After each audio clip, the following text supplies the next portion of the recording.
오늘의 성령 강림절로 둘째 주일이며 6.25 전쟁 민족 화해 주일입니다. 거룩하신 삼위일체 하나님께 영과 진리로 예배하겠습니다.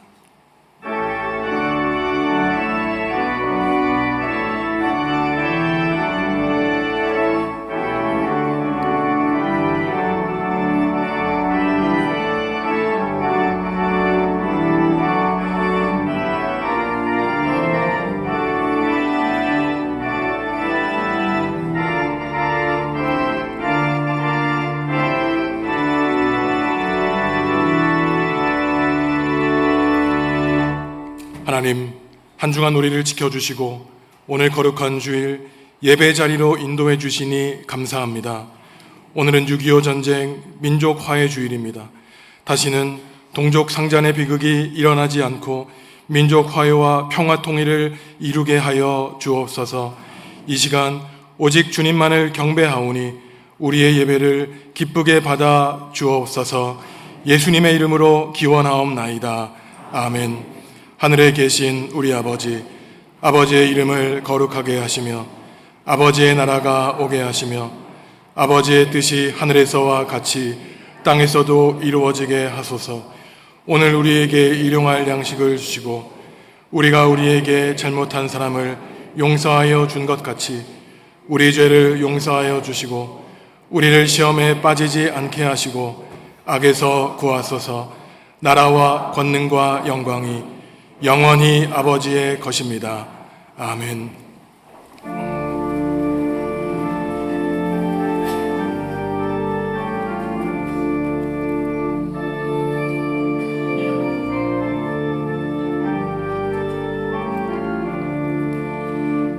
믿음의 새 빛을 밝히는 마음으로 주의 길 나서는 하나님 백성들, 언제나 밝은 마음 믿음으로 살며 은혜의 구원 열매 풍성히 맺으리.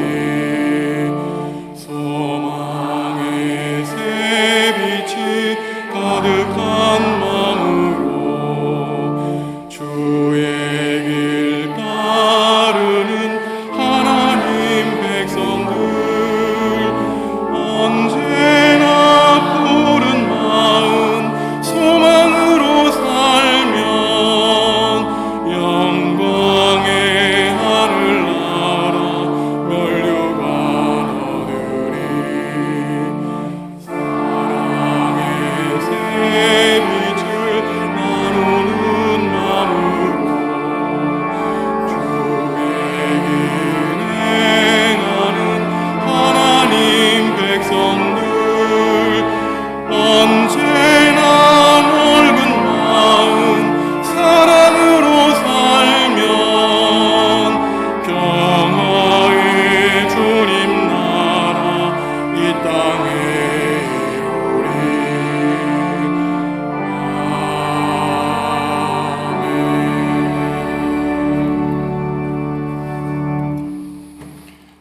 지난 한 주간의 삶을 돌아보시며 하나님과 이웃과 비조세에게 지은 죄를 고백하겠습니다.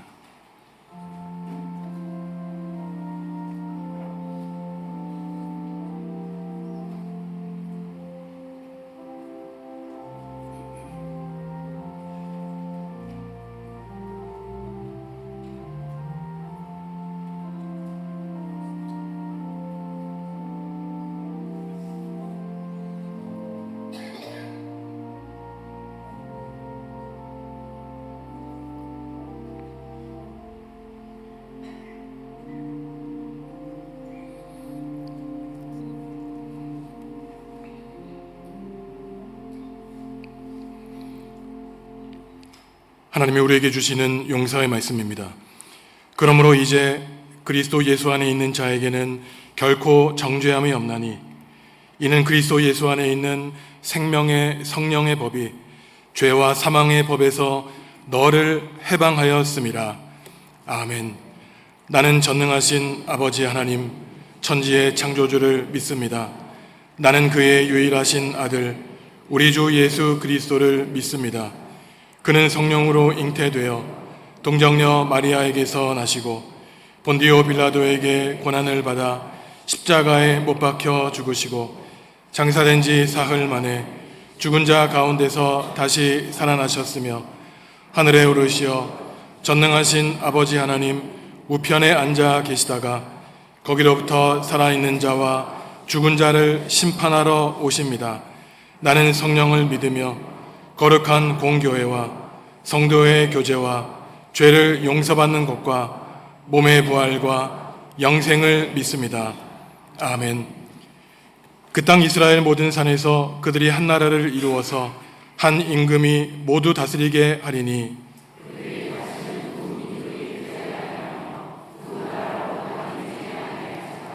그들이 그 우상들과 가증한 물건과 그 모든 죄악으로 더 이상 자신들을 더럽히지 아니하리라.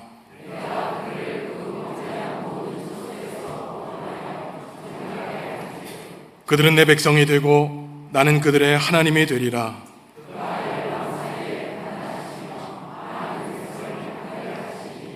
무리가 그들의 칼을 쳐서 보습을 만들고 그들의 창을 쳐서 낫을 만들 것이며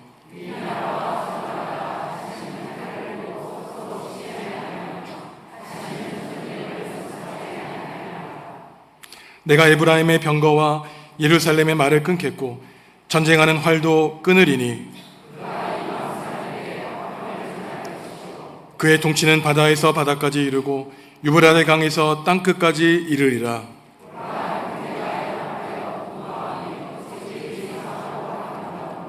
머리에 있는 보배로운 기름이 수염 곧 아론의 수염에 흘러서 그의 옷깃까지 내림 같고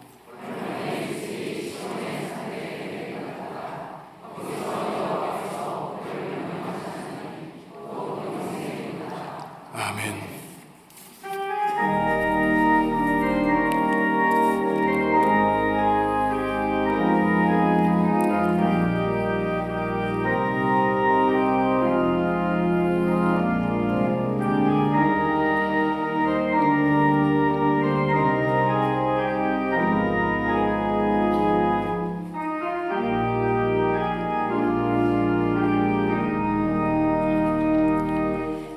우리 주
오늘도 구원의 역사를 이루어 가시는 아버지 하나님, 성령 강림 후 두째 주일 6.25 전쟁 민족 화해주일로 예배하게 하시니 감사를 드립니다. 하나님, 지난주 주신 말씀처럼 가진 것 없고 배우지 못하였으나 평범한 사람으로 살겠다고 기도하고 다짐했지만 그러나 육신의 정욕과 탐욕으로 세상 부귀영화를 쫓으며 살아온 어리석은 우리들입니다. 이 시간 주님의 십자가 보혈로 우리의 죄를 정케하여 주셔서 도말하여 주시기를 원합니다. 하나님, 75년 전 백척한두에 있던 이 나라를 지켜주셔서 오늘 부강한 부족함이 없이 생활할 수 있도록 은혜 주심을 감사를 드립니다. 믿는다는 이유 하나만으로 인근에 있는 야월교회 어린이를 포함하여 65명 전 교인이 순교하는 등 우리 믿음의 선진들이 수없이 순교 제물이 되었습니다. 또한 나라를 지키겠다고 목숨 바쳐 지금도 이른물을 사냐에 묻혀서 고향으로 돌아가지 못한 호국영령들 있습니다. 사랑하는 남편과 아버지를 나라에 바치고 그리움에 눈물 짓는 미망인과 유족들 있사오니 이 시간 위로하여 주옵소서. 하나님, 38선 넘어 북녘 땅을 사랑하여 주시옵소서. 사만역의 김일성 부자 동상이 아사랴 목상이 무너지듯 부서지게 하시고 파괴되었던 삼천역의 교회가 다시 세워지게 하셔서 복음으로 하나나는 이민족 이 나라 되게 하여 주옵소서. 하나님, 이 시간 여러 가지 형편으로 제단에 나오지 못한 주의 백성들 있사오니 육신의 질병을 치료하여 주시고 인생의 문제들을 해결하여 주옵소서. 다리에 세워주신 김선정 목사님, 영업관에 강건하게 하시고 이 시간 말씀 증거하실 때 성령의 두루마기를 입혀 주시옵소서. 그리하여 우리 영안의 귀가 열리고 영안의 눈을 뜨게 하셔 하나님을 만나고 하나님의 음성을 듣는 복된 시간 되게 하여 주옵소서. 준비한 호산단 찬양이 천사들의 합창이 되게 하셔서 우리의 심령이 뜨거워지게 하시고 우리의 심장이 새로워지게 하여 주옵소서. 예수님의 이름으로 기도 올리옵나이다.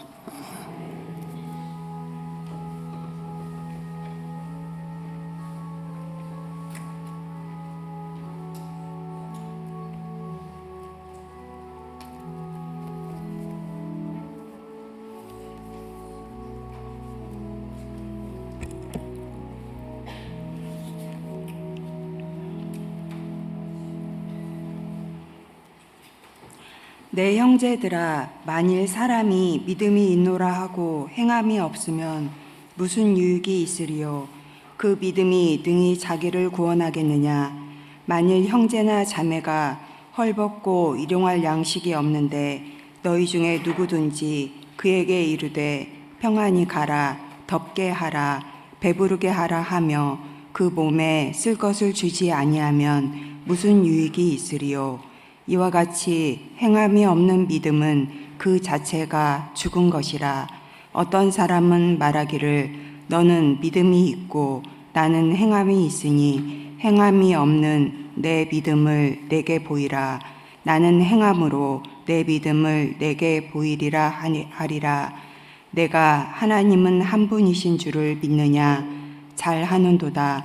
귀신들도 믿고 떠느니라. 아, 허탄한 사람아, 행함이 없는 믿음이 헛것인 줄을 알고자 하느냐. 우리 조상 아브라함이 그 아들 이삭을 제단에 바칠 때에 행함으로 의롭다 하심을 받은 것이 아니냐. 아멘.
아멘. 거룩한 찬양 감사합니다. 은퇴를 1, 2년 앞둔 어느 목사님과 얼마 전에 대화할 기회가 있었습니다. 사모님이 5년 전에 돌아가신 후 3년 동안 목회를 하기가 너무 힘드셨다고 합니다. 평소에 교회에서 교인들을 대상으로 천국의 소망에 대해서 자주 설교하셨지만 정작 사랑하는 아내와 이별하니 하나님의 뜻이 어디에 있는지 도무지 목사로서도 알기 힘들었다는 것이죠. 신앙적으로 믿고 고백하는 것과 실제로 내 삶에서 경험하는 것 사이에 너무나 큰 간격이 있었던 것 같다고 말씀하셨습니다.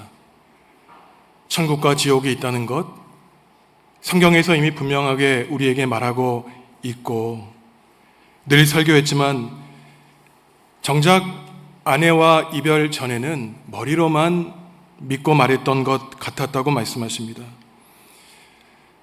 평생을 함께 살았던 아내와 이별하고 나니 정작 그 하나님의 말씀이 몸으로 느껴진다는 것이죠. 하지만 시간이 지나면서 그러한 죽음의 관점을 가지고 하루하루 살아가는 그 인생의 시간이 얼마나 소중한지 다시금 하나님 앞에 감사하게 되었다고 그 목사님이 저에게 말씀해 주셨습니다. 다른 종교와 달리 기독교가 가지고 있는 독특한 신앙의 가르침은 죽음 다음에 반드시 하나님의 심판이 있다는 가르침입니다. 예수님은 최후 심판에 따라 양과 염소가 완전히 갈라지듯이 천국에 들어가는 사람과 그렇지 않은 사람이 분명히 나누어진다고 말씀하시죠. 그렇다면 우리가 천국에 들어가고 구원과 영생을 얻기 위해서는 어떻게 할 수 있다고 하나님은 말씀하십니까? 우리가 잘 알고 있듯이 예수 그리스도를 믿으면 하나님은 우리를 구원해 주십니다. 그런데 많은 사람들이 이 지점에서 고민하고 있는 것이 있어요. 왜 예수님을 믿어서 구원받았다고 하는 사람들이 세상 사람들, 하나님을 알지 못하는 사람들과 그리 다르지 않느냐는 것입니다. 오늘 하나님을 믿지 않는 세상 사람들이 예수님을 믿는 사람들에게 대해서 말하기를 이기적이고 세상에 대해서 무관심하고 무례해서 다른 사람을 배려하지 않는다고 비난합니다. 예수님을 믿는다고 하면서도 다른 사람들에게 유익을 끼치지 않고 자기의 욕심을 채우기에 급급하기 때문에 사람들에게 비난을 받는 것이죠. 세상을 살아가면서 늘 나쁜 일을 하면서도 동시에 예수님을 입으로 주님이라고 고백하면 하나님이 그러한 사람들도 구원해 주실까? 세상 사람들은 그러한 교리를 받아들이기 어렵다는 것이죠. 이처럼 믿음과 행함 사이에 나타나는 차이와 괴리는 오늘날 신앙인들이 겪는 그러한 문제만이 아니라 인간이란 태초의 아담과 하와 이후로부터 본질적으로 같은 성향을 갖고 있기 때문에 예수님의 제자들이었던 바울과 야고보 당시에도 이러한 신앙과 실천 사이에는 늘 괴리와 갈등의 문제가 있습니다. 2000년 전 교회 안에 있던 문제이고 대표적으로 바울과 야고보가 이러한 문제를 다루고 있는데 오늘 야고보서의 말씀을 통해서 믿음이란 과연 무엇인가?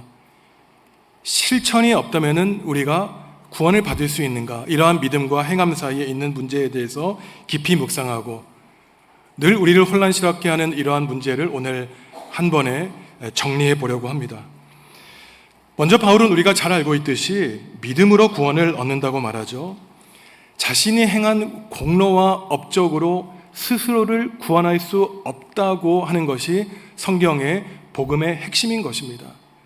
우리가 아무리 다른 사람을 구제하고 선한 일을 하고 사람들에게 성인으로 그 인격이 추앙받더라도 그래도 구원은 하나님께만 속한 것이기 때문에 우리는 믿음으로 은혜로 값없이 구원을 얻을 수 있다는 것이죠. 로마서 10장 9절과 10절 말씀 함께 있습니다. 내가 만일 내 입으로 예수를 주로 시인하며 또 하나님께서 그를 죽은 자 가운데서 살리신 것을 내 마음에 믿으면 구원을 받으리라. 사람이 마음으로 믿어 의에 이르고 입으로 시인하여 구원에 이르느니라. 아멘. 이 앞구절, 다음 구절 다시 한번 보시면은 제가 빨간색으로 이 구절을 표현했는데 두 번씩이나 반복되는 표현이 무엇입니까? 입으로 예수님을 구주로 시인하고 마음으로 믿는다는 표현이에요. 바울 사도가 말하기를 우리가 입으로 예수 그리스도를 구주로 고백하고 마음으로 받아들이고 믿으면은 한 명의 죄 없이 구원을 받을 수 있다는 것입니다. 그런데 시간이 지나면서 교회에 이러한 구원에 관한 교리에 문제가 발생하게 돼요. 바울의 가르침을 자기 생각대로 마음대로 판단해서 바울이 말했던 것을 다른 사람들에게 미혹하게 만든 교회 신앙인들이 있었던 것입니다. 이 사람들이 말하기를 우리는 입으로 시인하고 마음으로 받아들여 구원을 얻게 되었으니 선한 행실을 할 필요가 없다는 것이에요. 그러니 말로는 하나님을 믿는다고 예수 그리스도를 구주로 시인하면서도 행동은 사람들이 보기에 너무나 하나님의 영광을 가린 예수님의 제자로 보였던 것이 아니었던 것입니다. 입으로 시인하고 마음으로 믿으면 구원을 받는다는 것만 강조하게 되었던 것이죠. 물론 우리는 이들을 이해할 수 있습니다. 왜냐하면 당시 교회를 흔들었던 잘못된 신앙의 가르침은 믿음만으로는 구원이 가능한 것이 아니다. 믿음 이후에 우리가 거룩한 행실을 해야만 하나님이 우리의 공로와 선한 행실을 나중에 심판대에서 구원의 조건으로 본다는 율법주의자들이 예수님의 복음, 믿음으로 구원을 받는다는 그 복음을 훼손했기 때문에 당시 많은 사람들이 믿음이 중요하지 행동의 중요성은 낮게 평가했던 이유가 바로 여기에서 온 것이죠. 하지만 냉정하게 판단하면 이들은 믿음만을 내세우면서 그죠, 말로는 예수님을 믿는다고 구원을 받았다고 말하면서 행동은 중요하지 않으니 죄악 가운데 거하며 다른 사람들에게 함부로 말하고 행동하며 상처 주는 이러한 행위들, 회개하지 않았던 이러한 모습 때문에 오히려 복음이 전파되는 것에 방해를 가져왔던 것이 야고보 당시의 교회 교인들이었던 것입니다. 야고보는 이처럼 말로만 예수님을 믿는다 그러고 행동하지 않는 사람들의 모습을 오늘 보여주고 있어요. 뭐라 그럽니까? 배고픈 사람들이 있었습니다. 겨울철에 너무나 가난해서 입을 옷 한 점 없는 사람들이 있었어요. 그런데 예수님을 믿는 사람들이 이들을 신방하면서 말하는 것이 왜 먹지 않습니까? 왜 추운데 입지 않나요? 옷을 따뜻하게 입고 먹을 것을 풍성하게 먹으십시오. 이런 말을 하는 것입니다. 이러한 구제, 이러한 위로는 상처를 주는 구제, 그야말로 아픔을 주는 그러한 위로라고 말할 수 있죠. 2000여 년 야고보 당시에 이러한 구제와 위로가 얼마 전 신문지상에 난 적이 있습니다. 매년 우리나라에 수해가 일어나고 있지만 수해가 일어나서 여러 기업체에서 구호 물품을 수해 지역에 보냈어요. 여러 박스를 가지고 수해 물품을 받아보았더니 사람들은 기대했지 않겠습니까? 아마 저 안에 라면이 있을 거야, 옷이 있을 거야, 베개와 이불이 있을 것으로 기대했지만 이 박스를 풀어보니 그 박스 속에 기업체의 어떠한 구호 물품이 나왔냐면은 구호 물품이 아니라 자기 기업을 홍보하는 홍보 물품이 나와서 그 수해를 당해서 집에서 쫓겨나고 텐트 안에서 살아가는 사람들에게 너무나 큰 상처를 주었다는 것이 뉴스에 나왔던 것이에요. 이거는 구제가 아니죠. 다른 사람의 마음을 아프게 하는 것입니다. 오히려 말로 행동으로 그 아픔을 당한 사람들을 화나게 만드는 것이죠. 자기는 배고픈 적이 없었으니, 자기는 헐벗은 적이 없었으니 배고픈 사람, 헐벗은 사람의 마음을 이해하지 못하는 것입니다. 손과 발은 죽어있는 믿음, 입만 살아있는 신앙인들이죠. 사람들 앞에서는 말로 화려하게 기도하지만 그 마음에는 사랑과 아량과 공감 능력이 없어서 다른 사람의 마음을 아프게 하는 그러한 사람들입니다. 야고보는 이 사람들이 가지고 있는 믿음은 죽은 믿음이라고 말하고 있어요. 행위로 구원받을 수 없는 것이 사실입니다. 하지만 정확하게 야고보가 말하고 있는 것은 그러한 식의 행함이 없는 믿음을 가지고서도 마찬가지로 구원을 받을 수 없다고 말하고 있는 것이에요. 오늘날 그래서 그리스도인들에게 필요한 것은 오히려 조금 말을 줄이고 그러한 선한 행실을 늘려야 되는 것이 하나님이 야고보서를 통해 우리에게 주시는 말씀입니다. 믿음이 있다고 말하면서 행함이 없는 믿음을 무슨 믿음이라 그랬죠? 죽은 믿음, 가짜 믿음이라고 야고보는 말하고 있습니다. 그런데 여기에서 우리가 눈을 부릅뜨고 아주 깊이 정신을 집중해서 살펴보아야 될 내용이 있어요. 새한글 성경으로 야고보서 2장 14절 말씀, 우리가 한 목소리로 읽습니다. 나의 형제자매 여러분, 누군가가 믿음이 있다고 말은 하면서 행함이 없다면 무슨 쓸모가 있겠습니까? 그 믿음이 그를 구원할 수 없지 않습니까? 여기 제가 빨간 글씨로 했지만 믿음이 있다고 말하면서 이게 중요한 것이에요. 믿음이 있다고 스스로 말하면서 행함이 없으면 그 믿음이 과연 그를 구원할 수 있겠습니까? 그것은 믿음이 아니라는 것이에요. 여기서 야고보가 말하고 있는 것은 주의해서 들으십시오. 믿음이 있으면서 행하지 않으면 이렇게 말하지 않아요. 믿음이 있는 사람은 실천하지 않을 수 없다는 것입니다. 야고보가 말하는 것은 믿음이 있다고 스스로 자랑하고 말하면서 행하지 않는데 그러한 식의 믿음이 그를 구원할 수 없지 않습니까? 라고 말하고 있는 것이에요. 성경은 수만 구절 어느 곳에서도 믿음 따로 행동 따로를 말하지 않습니다. 성경이 말하고 있는 것은 예수님도 그렇게 말씀하셨지만 열매를 보아서 그 나무를 알 수 있다는 것이에요. 그 사람의 보이지 않는 믿음 알 수 있는 것, 그 사람이 아무리 내가 열정이 있다, 하나님을 사랑한다, 당신을 사랑한다고 입으로 선언하고 말하지만 실천하지 않는데 그 사람의 믿음을 우리는 알 수 없다는 것입니다. 야고보 바가라고 이사야 예언자가 말하는 것은 보이지 않는 하나님에 대한 믿음과 사랑 몸으로 보이라는 것이에요. 말할 필요 없다는 것입니다. 굳이 왜 그렇게 자신의 믿음을 다른 사람들에게 말로 강요하냐는 것이에요. 말하지 말고 행동으로 그 믿음을 보이라고 말하고 있는 것이에요. 예수님이 말씀하셨죠. 마치 열매를 보면 나무가 어떤 나무인지 알 수 있듯이 건강한 나무에서는 나무에게 강요하지 않아도 너무나 자연스럽게 탐스럽고 맛있는 열매가 맺히고 병든 나무에서는 건강한 열매를 맺을 수 없는 것입니다. 야고보서가 우리에게 질문하고 대답을 요구하는 것은 과연 그리스도인이 믿음과 상관없는 삶을 사는 것이 가능하냐라는 것이에요. 참 그리스도인이 믿음으로 말미암아 구원을 받은 것에 만족하여 그의 행위가 하나님을 알지 못하는 사람과 똑같다면 그러한 신앙 가질 필요가 있냐는 것입니다. 물론 예수 그리스도를 믿음으로 구원받는 것은 거부할 수 없는 분명한 사실이에요. 하지만 믿음으로 말미암아 저와 여러분이 이미 구원을 받았다는 이 사실에 만족한다면 그것은 유치부 아이들이 갖고 있는 믿음 상태와 그 수준을 더 이상 넘어설 수 없는 것입니다. 하나님이 바라시는 것은 이 단계가 있다는 것이에요. 예수 그리스도를 믿음으로 말미암아 구원을 얻은 사람이라면 더 이상 우리가 천국에 들어가고 지옥에 들어가는 것에 대해서 고민하고 염려할 필요가 없다는 것입니다. 성도 여러분, 저와 여러분은 이미 천국에 있는 사람이에요. 그러니 하나님이 우리에게 바라시는 것은 내가 혹시나 지옥에 들어갈까 봐 걱정하는 것이 아니라 이미 예수 그리스도를 믿고 천국에 들어갔으니 더 나아가 하나님의 말씀에 따라 성령의 인도하심을 따라 거룩한 사람으로 성화되는 단계를 거쳐야 된다는 것입니다. 그러니 하루하루 우리가 예수님을 믿는 시간이 길어질수록 우리의 얼굴에 예수님의 형상이 드러나야 된다는 것이에요. 하나님을 닮은 사람이 되어야 된다는 것입니다. 그러니 믿음과 행함은 서로 대립적인 것이 아니에요. 같은 것입니다. 믿음이 행함을 가져오고 행함은 믿음을 완성한다고 야고보는 말하고 있습니다. 오늘 우리가 읽지 않았지만 야고보 2장 마지막 구절에서는 이렇게 말해요. 영이 없는 몸은 죽은 것 아닙니까?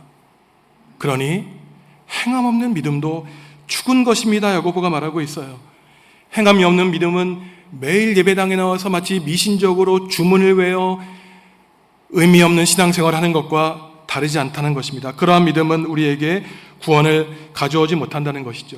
그처럼 주문을 줄줄 외우는 믿음에 대해서 야고보는 더 극단적으로 말하고 있는데 19절을 보시면 하나님을 적대하는 마귀들도 귀신들도 하나님을 믿고 하나님을 아니 하나님 앞에서 두려워 떤다고 말을 하고 있는 것이에요. 반대로 야고보는 참 믿음, 하나님을 알고 하나님의 말씀대로 순종한 사람을 말하는데 누굽니까? 아브라함이죠. 아브라함이 그토록 간절하게 기도하여 25년 만에 아들을 낳았지만 하루아침 하나님이 찾아오셔서 네 독생자 이삭을 제단에 바치라는 것이에요. 아브라함이 마음이 어땠겠습니까? 10개월 동안 아들을 품었던 어머니 사라의 마음이 어땠을까요? 정말로 그분이 하나님이었을까? 하나님의 요구였을까? 굉장히 고민했겠지만 아브라함은 비록 머리로 이성으로 받아들이지 못했지만 하나님의 뜻이 있겠지. 하나님을 신뢰했기에 아들과 자신의 등 뒤에 나무를 짊어지고 아버지, 재물을 태운 나무는 있는데 재물은 어디 있습니까? 그 청년 이삭의 질문에 대해서 하나님이 알아서 해주실 거야. 눈물을 삼키며 대답했던 아브라함의 믿음과 행위를 보시며 하나님이 그를 우리의 믿음의 조상으로 삼아주셨고 야고보는 그것에 대해서 행함으로 아브라함은 그의 믿음을 완성했다고 평가하고 있는 것입니다. 이러한 믿음과 행함의 일치는 사실 야고보만 말한 것이 아니에요. 많은 사람들이 오해했지만 이미 야고보 앞서 바울 사도가 그렇게 말했습니다.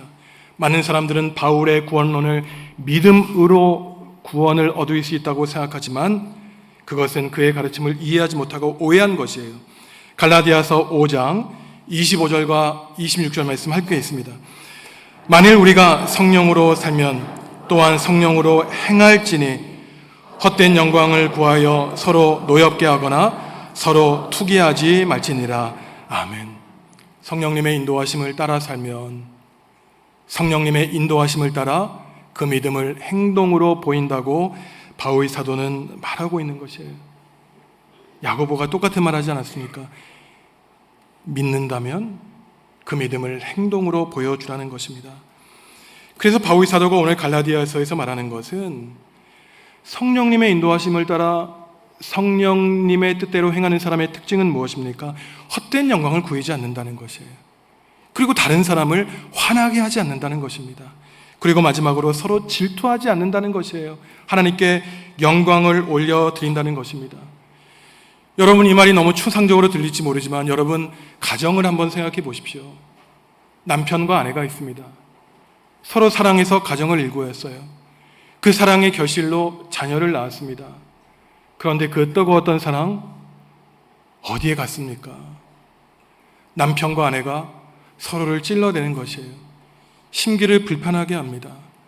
부모님과 자녀와의 사이가 너무나 멀어졌어요. 그저 다른 사람이 조금 불편한 말을 하면은 참고 기다리고, 저 사람이 저렇게 화가 났을까? 내가 혹시 무슨 실수를 하지 않았는가? 인내하면 될 것을 한마디 하면은 두 마디를 써야 되니, 결국은 성령님의 인도하심에 따라 사는 것이 아니라 사탄이 우리에게 주는 유혹, 서로 싸우고 갈등을 빚으며 미워하라는 이러한 삶을 살아가는 것이 바로 바울 사도와 야고보가 걱정하고 있는 행함이 없는 믿음의 모습이라는 것이죠. 바울 사도가 행함의 위험성을 말한다면은 그것은 거룩한 열매로서의 행함을 말하는 것이 아니라 믿기 이전에 행함으로 나의 구원을 이루고자 하는 인간의 공로의 위험성을 말하는 것입니다. 반대로 야고보가 행함의 중요성을 말한다면은 그것은 믿음 이후에 거룩하게 구별된 사람이 열매로서의 행함을 말하는 것이지 절대로 구원의 조건으로서의 인간의 선행과 공로를 말하는 것이 절대로 아닌 것이에요. 바울은 율법이나 행위를 부정하지 않습니다. 바울은 율법의 행위가 우리의 구원을 가져온다는 것을 거부했을 뿐이지 율법의 선한 행실을 행하는 것 자체를 거부했고 또한 율법을 폐기하는 것을 주장한 사람이 아니었어요. 그래서 야고보는 바울에 대한 오해를 사람들에게 교정하려는 의지를 가지고 행함 없는 믿음은 잘못된 것이라고 말하고 있습니다. 그래서 야고보가 그 당시 행함을 강조하지 않은 사람들에게 말하는 것이에요.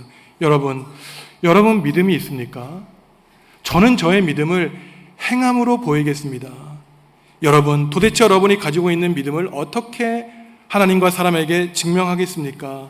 여러분, 한번 증명해 보십시오. 말을 하고 있는 것이죠. 우리는 절대로 우리의 행위로 구원받을 수 없습니다. 결코 좋은 행실 아무리 많아다 할지라도 하나님의 구원이 있기 때문에 오직 은혜로, 오직 믿음으로 우리는 하나님께 거저 구원을 받는 것이죠. 하지만 잘 생각해 보십시오. 우리가 우리의 행위로 우리 스스로를 구원할 수 없는 건 사실이지만 우리가 예수 그리스도를 믿고 구주로 시인하고 마음으로 받아들여 선한 행실을 다른 사람들에게 할 때 다른 사람들이 하나님께 구원받는 것을 도와줄 수는 있어요. 하나님을 알지 못하는 사람들이 예수님을 신실하게 믿는 사람들, 참 세상이 어지럽고 혼란스러울 때 어떻게 저렇게 평안하게 살아가는가? 저 사람이 살기도 힘든데 왜 다른 사람들을 저렇게 도와주는가 궁금해하는 것입니다. 저 사람들이 믿는 하나님은 어떠한 하나님일까? 나도 그 하나님을 믿어볼까? 그 사람들에게 영적인 호기심이 생겨나는 것이에요. 우리의 신자의 거룩한 행실을 보고 하나님을 모르는 사람들이 믿음에 관심을 갖게 되고 결국 하나님을 영접하여 구원을 얻는데 거룩한 행실이 다른 사람들을 구원하는 데 도움이 되는 것입니다. 아마 영적으로 깨어있는 성도들이라면 제가 오늘 6.25 전쟁 민족 화해주일에 왜 이러한 야고보서의 말씀을 전하고 있는지 아마 조금은 깨달으실 거예요. 오늘은 전쟁이 벌어진 지 벌써 75년이 지났습니다. 이때에 믿음에 더해서 실천을 강조한 야고보서의 가르침을 묵상하는 것이 이 땅에 평화를 가져오는데 너무나 중요한 일이죠. 전쟁을 그치고 전쟁이 있었던 이 폐허에 민족의 화해와 통일을 모색하는 일은 결코 말이나 구호로 가능한 것이 아닙니다. 오늘 야고보가 그렇지 않습니까? 행함으로 믿음을 입증해라. 말로는 하나님 이 땅에 평화를 주십시오. 전쟁이 그치게 하여 주십시오. 정치 지도자들이 회개하여 번영된 민족, 세계 평화에 이루는 민족을 위해 일하게 해주십시오라고 기도하지만 정작 정치 상황에서는 여당과 야당이 서로 싸우고 죽이려 하고, 그런데 주일에는 교회 나가서 기도하고 권력을 위해 기도하고, 그러한 정치인들의 기도를 하나님이 들어주시겠습니까? 그러한 말과 구호와 화려한 고백으로 끝나는 평화에 대한 외침은 결코 하나님의 보좌를 움직이지 못할 것입니다. 그러니 하나님이 오늘 야고보서에서 말씀을 통해서 우리에게 주시는 것은 전쟁과 평화, 그 큰 얘기하기 이전에 우리의 가정을 보라는 것입니다. 우리 가정에 평화가 있는가? 우리 가족 사이에 사랑과 위로가 있는가? 우리 교회 안에 서로를 위한 격려와 축복이 있는가? 이 나라와 결의 이웃 주변에 있는 문 열고 들어가 있을 때 서로를 위해 축복하고 있는가? 얼굴 붉히고 있는가? 만약에 평화를 위해 기도하면서도 가정과 교회와 이웃 가운데 갈등과 다툼을 한다면 우리가 총 들고 전쟁터 나가 있는 것과 무엇이 다르냐고 하나님이 저와 여러분들에게 말씀하고 있습니다. 성도 여러분, 3년 동안 벌어진 전쟁에 너무나 억울한 희생이 있었어요. 우리가 잘 알고 있듯이 우리와 상관없는 유럽, 아메리카, 아시아에서 16개국이 아무 이유 없이 우리를 돕기 위해 전쟁에 참여했습니다. 6개국이 의료 지원을 보냈어요. 성도 여러분, 3년 동안 전쟁에서 사망자가 몇 명 벌어졌는지 아십니까? 15만 명 이상의 목숨을 잃었습니다. 이게 그렇게 놀랍지 않은지 모르지만 정읍 시민보다 더 많은 사람들이 한꺼번에 전쟁을 통해 목숨을 잃었던 것이에요. 그야말로 사탄의 괴략인 것이죠. 하지만 너무나 우리의 마음을 아프게 하는 것은 전쟁이 벌어진 지 75년이 지났기 때문에 지금 남한의 이 배부른 사람들이 전쟁이 끝났다고 생각하고 여전히 평화의 통일을 위해서 기도하지 않는 데에 더 심각성이 있는 것입니다. 전쟁을 연구하는 군사학자들은 세상에서 한 세대가 지날 때마다 계속해서 전쟁이 벌어졌고 앞으로도 인류가 있는 한 악한 인간의 본성 때문에 전쟁은 끊임없이 벌어질 것이라고 분석하고 있습니다. 그런데 전쟁을 일으킨 원인을 살펴보니 거대한 이유 때문에 전쟁이 발발한 것이 아니라 두 나라의 지도자들 가운데 너무너무 사소한 이유 때문에 서로를 조롱하고 감정적으로 건드렸기 때문에 그냥 감정적으로 미사일 버튼을 눌렀던 데서 세계 전쟁이 일어났다는 것이에요. 우리가 나라 사이에 벌어지고 있는 전쟁이 나 자신의 개인적인 삶과 무관한다고 생각할지 모르지만 절대로 그렇지 않습니다. 성도 여러분, 오늘 하나님이 바울과 야고보를 통해서 믿음은 예수님을 말로 시인하고 마음으로 받아들이는 것이라고 말씀해 주셨죠. 여기서 멈추지 않으셨습니다. 그러한 믿음은 행함으로 완성된다고 주님은 우리에게 말씀해 주셨어요. 오늘 대한민국의 모든 교회가 6.25 전쟁 민족 화해주일 75주년을 보내는 이때에 무엇보다 해야 될 일은 하나님 전쟁을 멈춰 주십시오. 적대감을 그쳐주시고 남한과 북한이 서로 화해하고 평화를 이루어 주십시오. 기도해야 되겠죠. 하지만 동시에 우리가 해야 되는 것은 우리의 주변을 살펴보아서 혹시 가족 사이에, 친척 사이에 멀어진 관계가 있다면 내가 먼저 찾아가 용서를 구하고 화해의 손을 내밀어야 된다는 것입니다. 교회와 이웃 사이에 하나님과의 관계를 멀어지게 하고 이웃과 멀어진 관계가 있다면 하나님, 저를 분쟁과 다툼의 사탄의 도구가 아니라 하나님이 구원을 이루실 평화의 도구로 사용하여 주십시오. 기도하며 우리의 손과 발로 평화를 이 땅에 일구는 성도가 되어야 되겠죠. 성도 여러분, 간곡하게 부탁드립니다. 제발 갈등과 싸움의 사탄의 도구로 이용되지 마시고 하나님의 거룩한 평화의 도구로 사용되어서 하나님이 이미 적어놓으신 생명책에 여러분 이름 나의 평화의 도구였다, 믿음과 실천이 일치된 나의 칭찬받을 자녀였다, 여러분의 이름을 통해서 하나님께 영광 올려드리시는 우리 정읍중앙교회 복된 교회 성도 여러분들 다 되시기를 주님의 이름으로 간절히 기도합니다.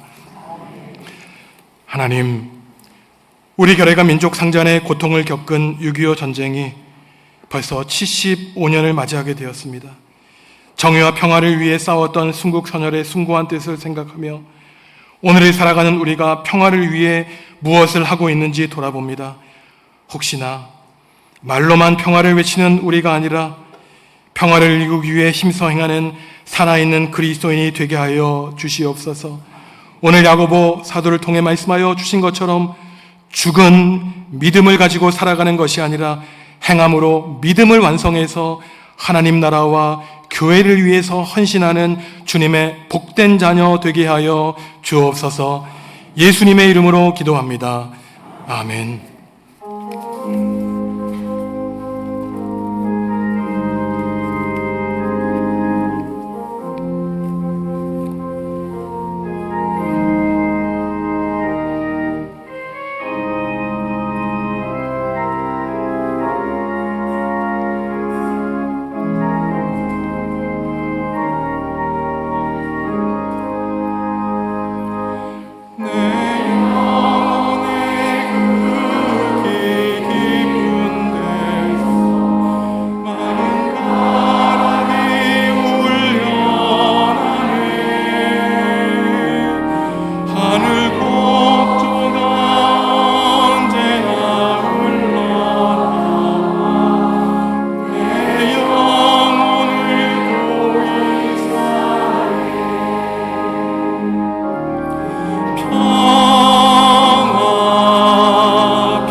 성도 여러분, 주님이 우리에게 물으십니다. 내가 나를 사랑하느냐?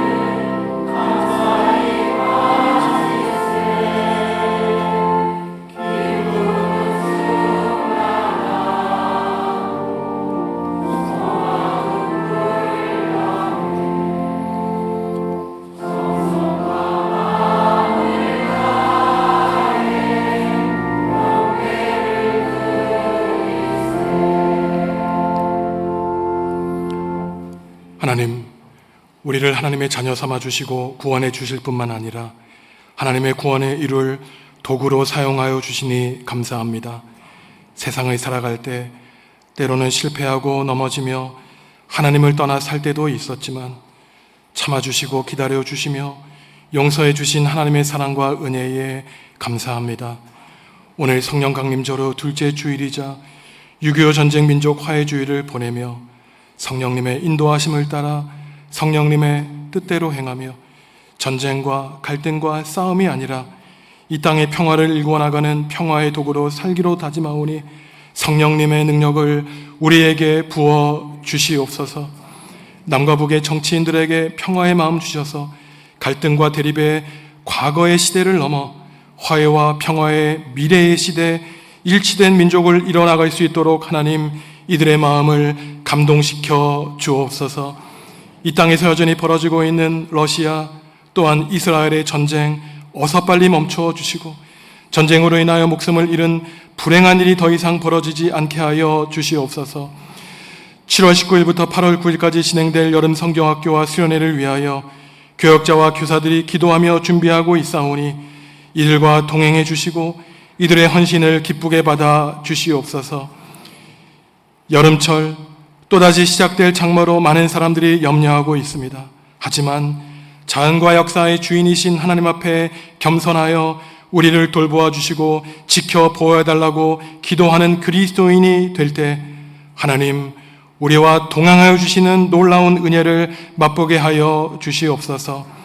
삶의 여러 문제로 주님 앞에 나와 기도하고 간구하는 교우들이 싸우니 주님 친히 신방하여 주시고 우리의 기도 들어주시고 선한 길로 인도하여 주시옵소서.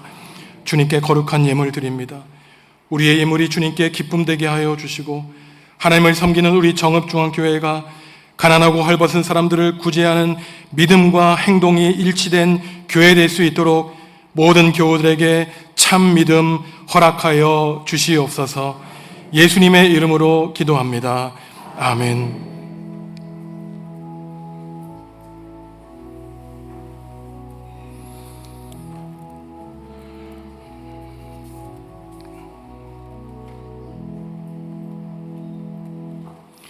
주님의 평화가 성도 여러분과 함께 하시기를 바랍니다.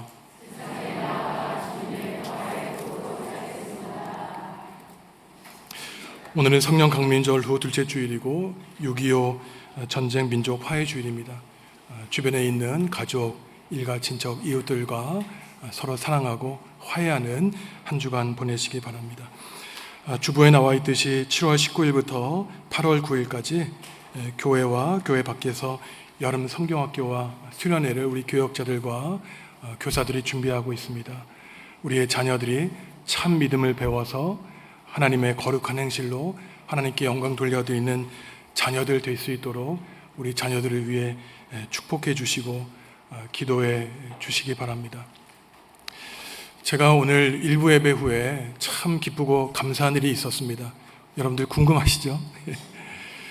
그 집사님 두 분 한 가족이 우리 교회 새 식구가 되었는데 저는 그분들의 얼굴을 처음 뵀는데 한 달 동안 우리 교회에 출석하고 등록을 하셨다는 것이에요. 제가 어떻게 등록하셨습니까? 여쭤봤더니 우리 교회 장로님들을 여러분 아시는데 그 일터에 찾아와 주셔서 우리 교회가 참 좋은 교회고 목사님 말씀이 너무 좋으니 한번 와보라는 것이었습니다. 그분들이 하시는 말씀이 저를 너무 오래전부터 봐왔던 것처럼 말씀하시는 거예요. 제가 참 감사했던 것이 사실 설교자가 늘 하나님의 말씀을 전할 때 혹시 잘못 전한 게 있지는 않은가, 그 무거운 마음에 짓눌려 살 때가 있는데 그렇게 장로님들이 찾아가서 좋은 말씀을, 교회에 대한 말씀을 해주시는 거 보고 역시 우리 70년 넘은 교회의 저력이 다른 곳에 있는 것이 아니구나 생각을 하고, 참 물론 하나님께 감사하지만 우리 성도 여러분들께 감사하는 마음을 갖게 되었습니다.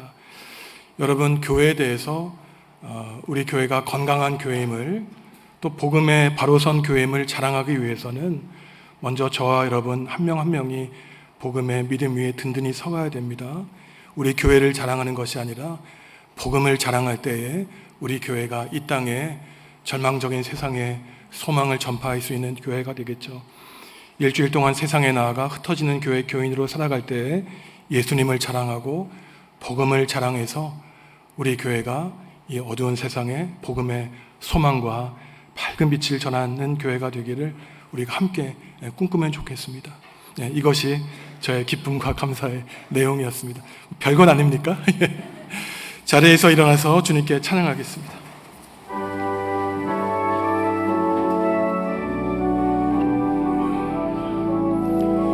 주의 영화로운 빛이 우리 앞길 인도하며 거친 세상이 힘을 주시리.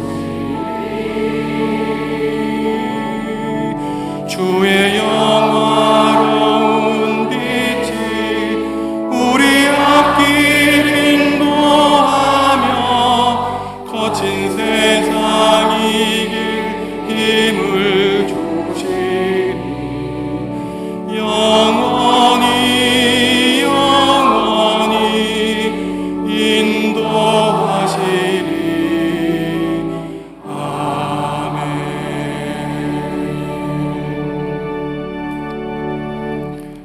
사랑하는 성도 여러분, 입으로 예수님을 구주로 고백하고 예수님을 마음으로 믿어 구원 받으시기 바랍니다. 행함으로 여러분의 믿음 보여주시기 바랍니다. 하나님이 주의 영화로운 빛으로 우리 앞길 인도하시고 거친 세상 이길 성령님의 능력을 주실 것입니다. 이제는 예수님의 은혜와 성부 하나님의 그 크신 사랑과 성령님의 사귐이 말과 행동, 믿음과 삶이 일치된 모습으로 오직 하나님 나라를 위해 헌신하며 살기로 다짐하는 성도들에게 지금부터 영원히 함께 하시기를 간절히 축원하옵나이다. 아멘.